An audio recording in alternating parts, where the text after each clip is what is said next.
I'm Michaela, and I'm with the 44 North magazine. I'm our senior editor, and we are a magazine that focuses on social issues that matter to our audience. And we go about that through including art and essays and featuring some incredible work by artists such as Mariana with Extended Mic. So I'm very grateful to be chatting with you today. Well, thank you for having me. Wonderful. So just to jump right in, you noted many times that, and I'll quote you from your website, for the longest time, music, photography, film, and paintings have easily gained attention as the world modernizes the way we consume art. And you've said that poetry, however, has always been confined to a book or a text or a photo. And I would love if you could share a little bit more about your poetry journey, discovering poetry's kind of profound impact on people's lives, and how you discovered that people love this art form, but maybe lack exposure to it. Yeah, so I think that the way I started with my poetry journey, and it like kind of ties to um who we're partnering with, which is Posey. I started my writing journey writing poems for people, so like poetry on the spot and like in a typewriter and things like that.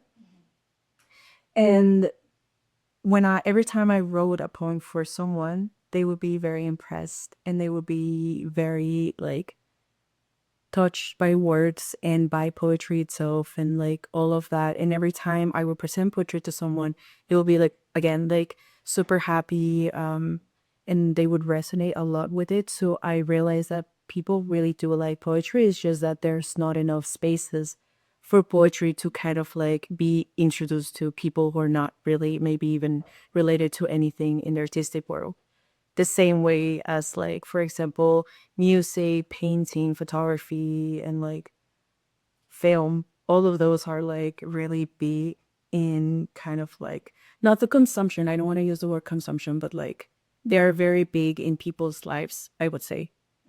And poetry is not, because a lot of people they don't take the time to like pick up a book and like open it and like read it. Like, yeah, so I kind of wanted to like present poetry in a fun, different way that has not been seen before. So that's where Extended My kind of like was born.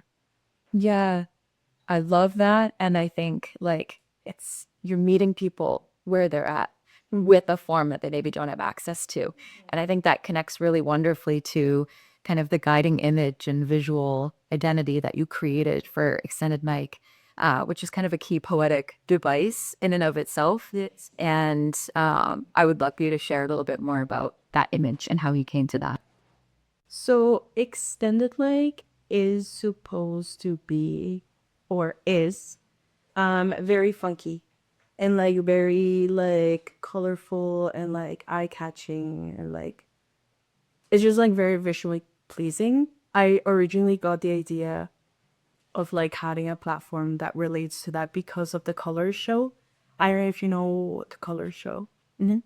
So I was thinking it would be nice to have like a poet telling their poem like in like a scenario said that it's like pleasing, satisfying, minimalistic, but also kind of like weird, if it makes sense. So I think like the whole like weirdness and like fullness of Extended Mic comes from like a balance between something that's like funky and like colorful, something minimalistic, if that makes sense. Mhm.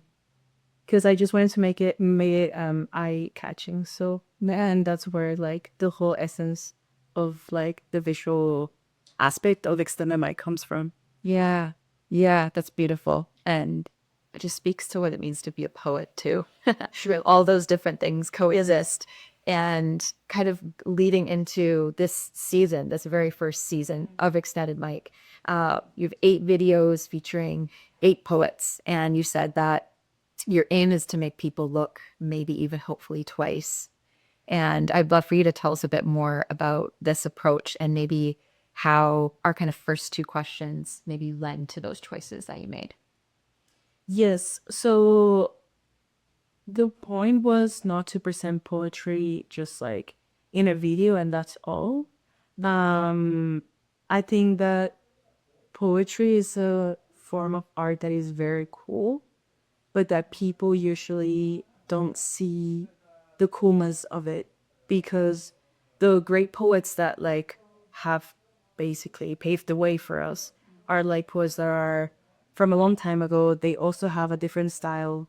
Nowadays you don't really see modern poets, or you read them but you don't know how they look like, you don't know like their artistic side, you don't know like the visual, just like things that accompany who one is as an artist, you know? So I think that that's like something that is in extended mic, which is like not just a video, but it's something eye-catching that will make you notice us. Because if the words that we're saying are not really making you look, then I'm gonna add another element that's gonna make you look and then be interested in what we have to say.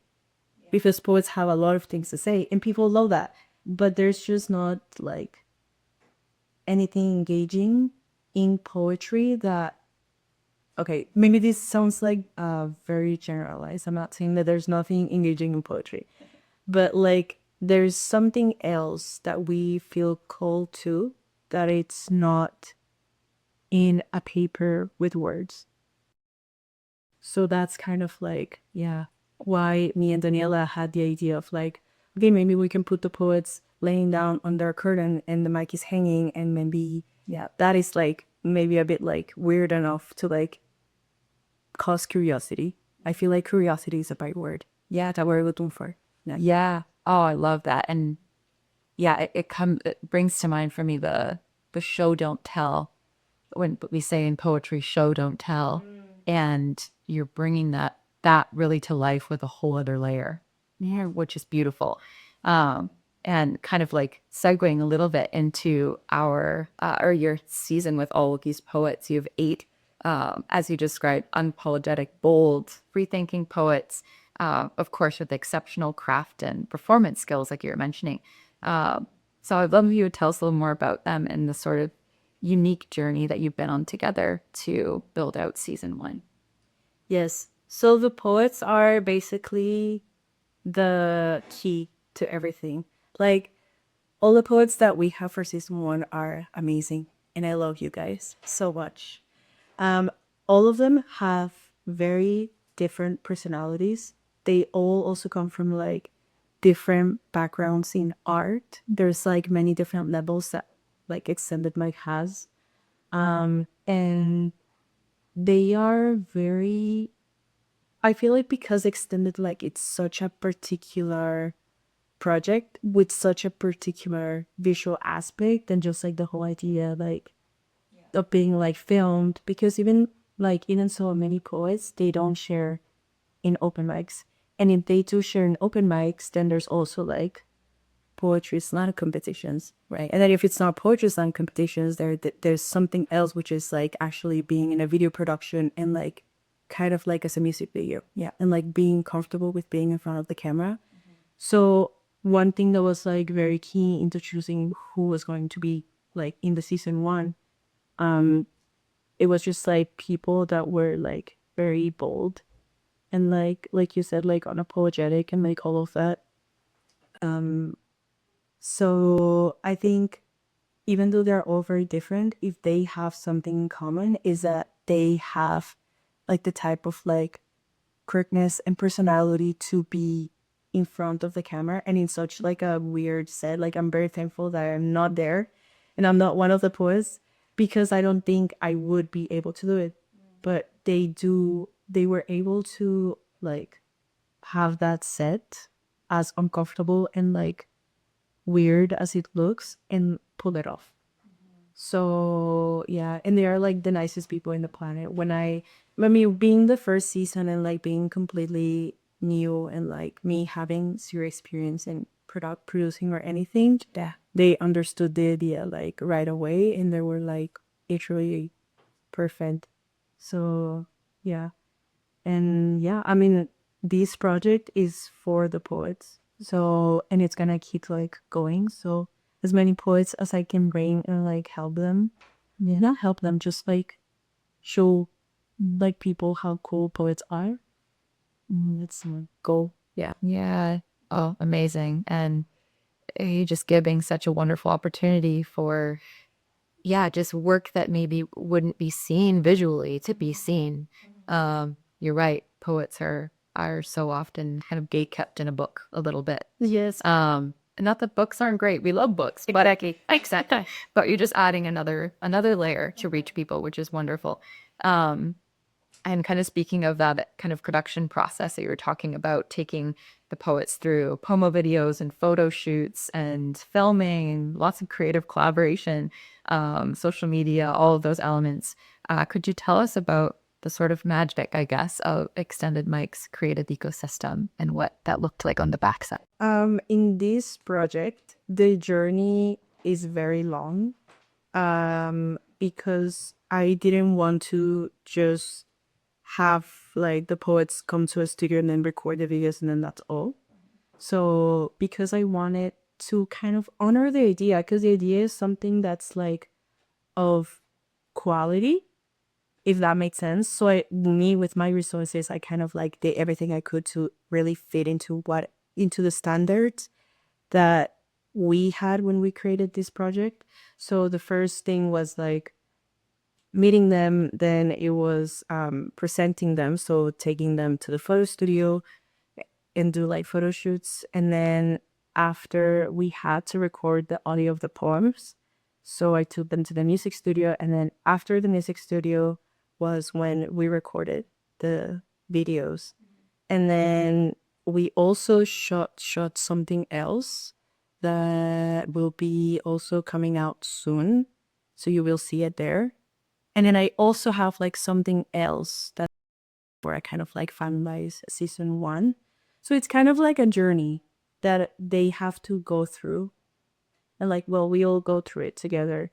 Um, but I think this comes from really wanting to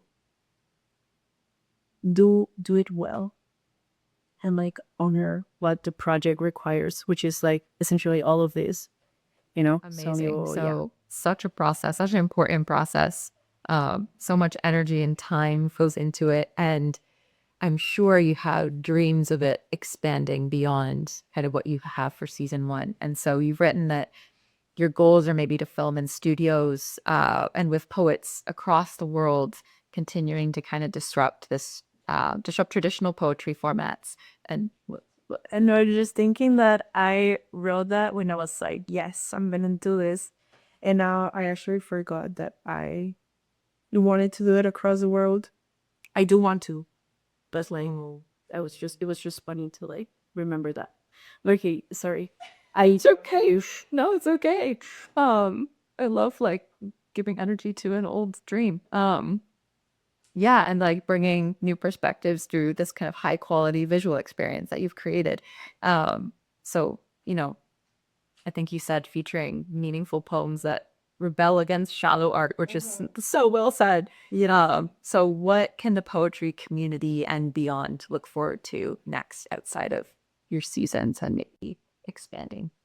So I mean, the end goal is still to do it across the world, just because I feel like Extended Mic is a project that I'm gonna do for the rest of my life. So I feel like if I do it for the rest of my life, eventually I will want to cover more than just like the place where I'm at. So I feel like in the future, I do see like the world, you know, because it will be fun to just like discover poets that are like everywhere. I remember when I was younger, I would like dream about having a megaphone and just like speaking to everyone and like kind of like setting free everyone and just like telling them things to like kind of encourage everybody to like, I don't know, rebel. So I feel like poetry is that. And so the poems that I want to have in Extended Mic are of course like meaningful and they have to speak to people and say something. I don't know. But yeah, so the poetry community, at least in Toronto, you all can expect a second season and a third and a fourth and so on. Um, But yes, that will definitely come in the future because season one is still kind of like breathing, and I think it's gonna still be alive for like some time. Amazing. And you just mentioned season one too, which is a fantastic segue into our very last question. It launched, it's out, everybody can watch it, listen to it. And you had a kickoff event just in October recently on the 27th. And after a year of such like hard and thoughtful creative work, and it featured a screening of season one and incredible opportunities to gather with other poets in the Toronto poetry community. And I would love if you could get a recap of that event and vibe and just, yeah, make everybody excited. Yeah, the event was amazing. I think it was everything that I could have imagined and dreamed of, and even more. Um, I think definitely the purpose was accomplished, which was essentially to create or like to feed community in the city. And I feel like the event did exactly that. Everyone was super nice. Everyone was super happy. We're super happy. Um, and when we screened the poems, like people were engaging a lot with it. So you know how like the snaps, meant the hums, and all of that, which was really, really, really cool. And yeah, it was the reason why I wanted to do an event was number one, to honor the poets, to honor the project as well. So I kind of did like a mini gallery, really, really neat, just like having some photos or like the whole process that we went through for the project. And then I also recreated the set design and things like that. Um, so I feel like this event really opened doors for me into like what's possible and what people really enjoy, which at the end of the day is just like being community and like being like supportive of something and like I don't know. But it was really fun. So I feel like with the event we really kind of like sent the videos and the project off to like a good start and just like being like, hey, this is Versna. So yeah, it was super fun, really amazing. Can't wait to do it all over again. Yeah.